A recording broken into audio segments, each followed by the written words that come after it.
देखिए फ्रेंड्स, आज मैं सुई को लेकर जो टिप है वो बताती हूँ आपको। तो ये जो नॉर्मल हम सिलाई करते हैं ना, तो उसमें ज़्यादातर हम 16 नंबर की सुई ही यूज़ करते हैं। तो मैं आपको करीब से दिखाती हूँ।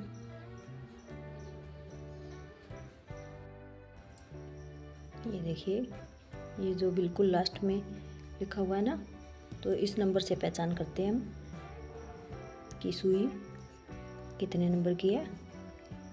ये नॉर्मल 16 नंबर की सुई चलती है, ज़्यादातर 16 नंबर की सुई यूज़ करते हैं हम नॉर्मल कपड़ों में।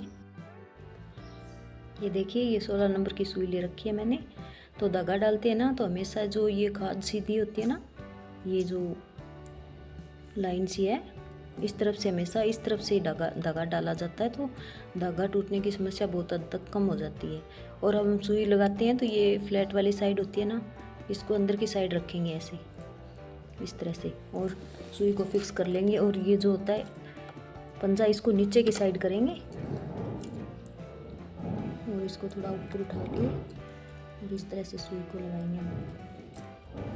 बिल्कुल एकदम सही ढंग से लग जाएगी सुई, और जो धागा टूटने की समस्या है वो बहुत हद तक कम हो जाएगी।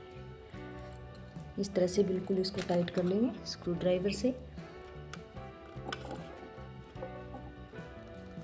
इस तरह से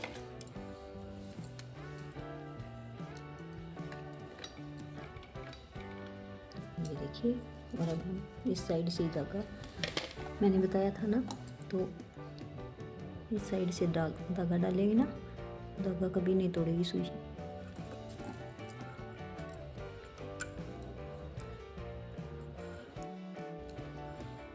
तो मेरी अगली टिप ये है फ्रेंड्स, देखिए कि इस तरह से हम धागा खींचते हैं ना, तो ये देखो सुई पे कितना प्रेशर पड़ रहा है। तो सुई टेढ़ा मेढ़ा होने का खतरा ज़्यादा होता है। तो क्या करेंगे हम कि इसको ऊंचा उठा लेंगे इस तरह से,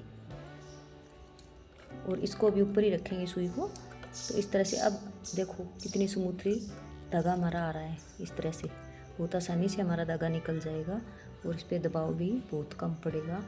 क्योंकि इसका रीज़न भी क्या है कि ये देखिए, ये चीज़ नीचे की तरफ हो जाएगी और यहाँ से इसकी दूरी भी कम हो जाएगी। तो इस तरह से धागा बहुत आसानी से निकलने लगेगा। तो ये बहुत अच्छी टिप है। और देखिए फ्रेंड्स, जैसे इस तरह से हम सिलाई लगाते हैं, और सिलाई लगाने के बाद जब हम धागा तोड़ते हैं ना, तो बार बार धागा निकलने की समस्या रहती है हमारी। यहाँ से हम कट करके छोड़ देते हैं, और जब दोबारा हम मशीन चलाते हैं तो यह धागा इस तरह से निकल जाता है। तो इसके लिए क्या है, बढ़िया सी टिप्स बताती हूँ मैं आपको कि ये जो होता है ना, इसको बिल्कुल ऊपर करके छोड़ना है ऐसे। जब भी हम सिलाई एंड करें तो इसको ऊपर करके छोड़ना है। एक दो बार तो हमें पता नहीं याद नहीं रहेगा या ना रहेगा, फिर उसके बाद हमें आदत बन जाएगी ना, तो फिर बहुत आसान हो जाएगा। अब हम सिलाई लगाएंगे तो देखो बिल्कुल आराम से सिलाई आएगी और धागा नहीं तोड़ेगी।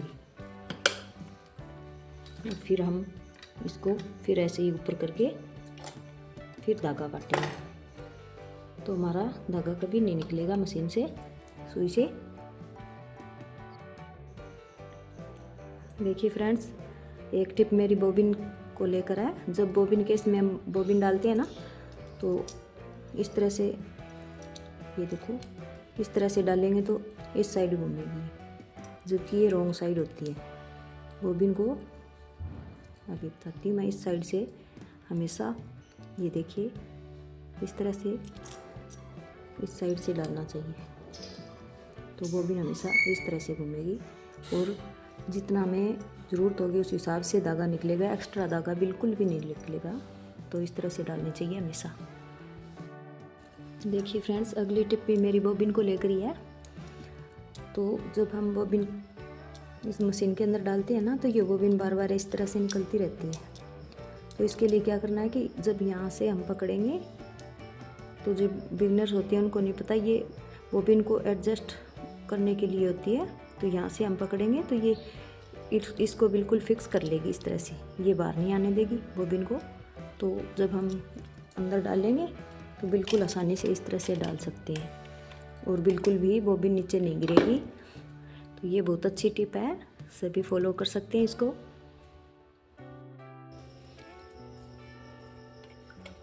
देखिए फ्रेंड्स, जब हम कोई फ्रॉक वगैरह बनाते हैं तो हमें फ्रिल की ज़रूरत पड़ती है। तो फ्रिल बनाने में हमारा बहुत एफर्ट लगता है और टाइम भी लगता है। इसके लिए मैं आपको एक टिप बताती हूँ जिससे आपका बहुत आसान हो जाएगा काम।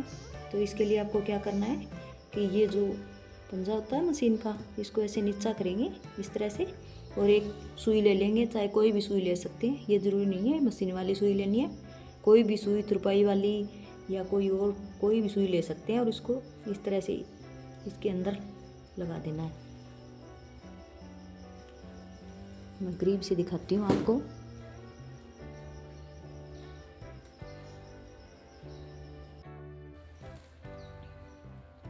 ये देखिए, ये सुई बिल्कुल भी नहीं निकलेगी जब तक हम इसको नीचा दबा के ऐसे नहीं निकालेंगे ना, तब तक सुई नहीं निकलेगी। तो लगा दिया सुई को, और अब हम देखते हैं कैसे फ्रिल बनाते हैं।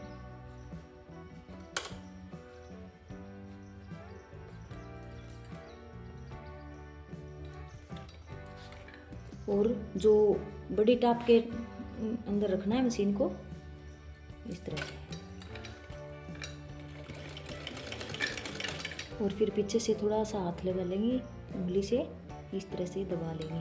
पीछे जो कपड़ा फैब्रिक निकल रहा है ना, इसको इस तरह से फिर दबा लेंगे।